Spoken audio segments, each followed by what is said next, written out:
মংপুতে রবীন্দ্রনাথ, মৈত্রেয়ী দেবী, পর্ব ৭।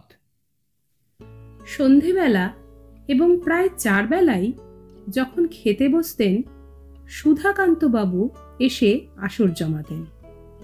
একদিন হাতে একখানা কাগজ নিয়ে এসে বললেন, গুরুদেব, কালকের কাগজে একটা মজার ঘটনা বেরিয়েছে। আমাদের অমুকবাবুর বয়স তো বার্ধক্যে পৌঁছেছে। এই তো সেদিন তার স্ত্রী বিয়োগ হলো।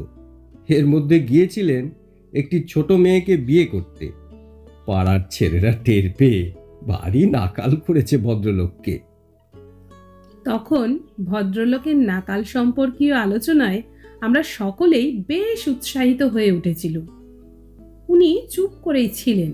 একটু পরে বললেন, এ তোমাদের ভারী অন্যায়। সে ভদ্রলোকের দোষটা কি?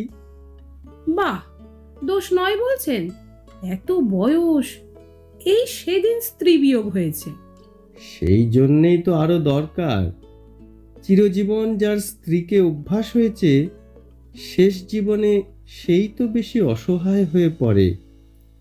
তাই বলে একটি ছোট মেয়েকে?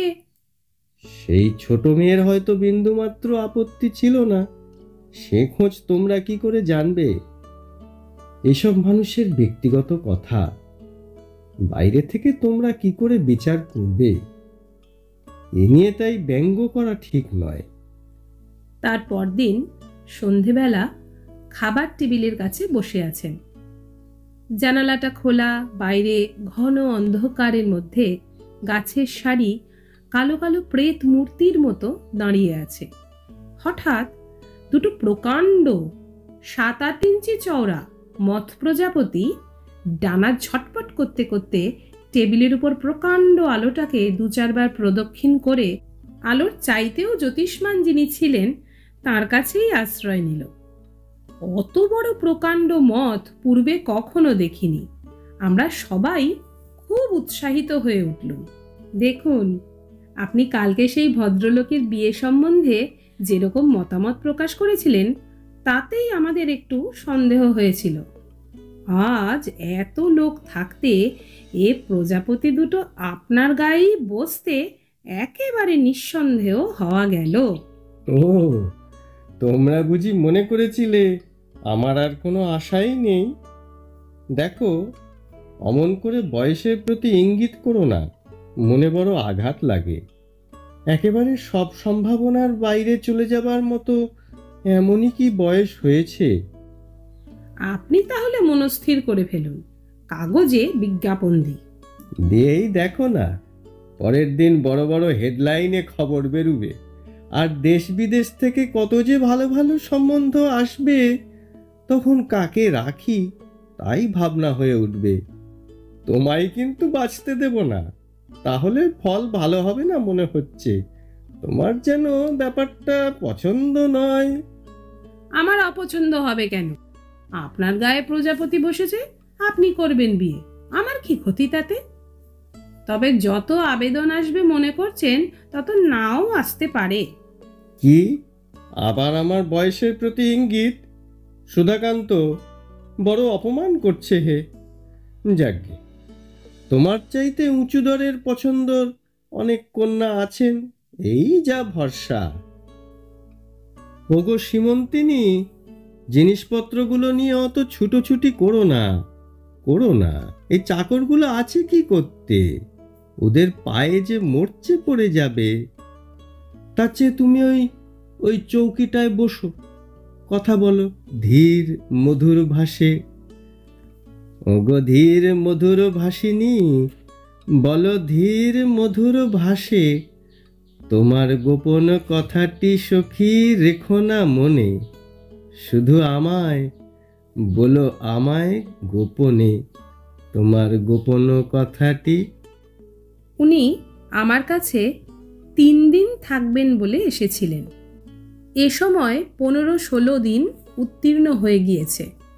প্রবল বর্ষা নেমেছে সুরেলের অরণ্য অন্ধকার করে। দিন রাত মেঘের ছায়া, কুয়াশার আবরণ, সামনে সমস্ত আকাশ অবগুণ্ঠিত হয়ে রয়েছে। আমার ভয় করছিল যদি এইবারে ওর মন যাবার জন্য ব্যস্ত হয়।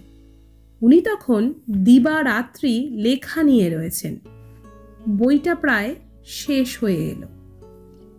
বনমালী, তোর জায়গাটা লাগছে কেমন? আগে আমার তো ভালোই লাগছে। আমার দেশের লোকও রয়েছে কি না? তোর দেশের লোক আবার এখানে পেলি কোথায়? কেন, কুকুর আয়া? ওর বাড়ি আর আমার বাড়ি তো পাশাপাশি, মাত্র একখানা গ্রাম মধ্যিখানে। বনমালী চলে যেতেই বললেন, লোকটি রসিক আছে, এমন নইলে আর আমার চাকর হয়? মধ্যে মাত্র একখানি গ্রাম।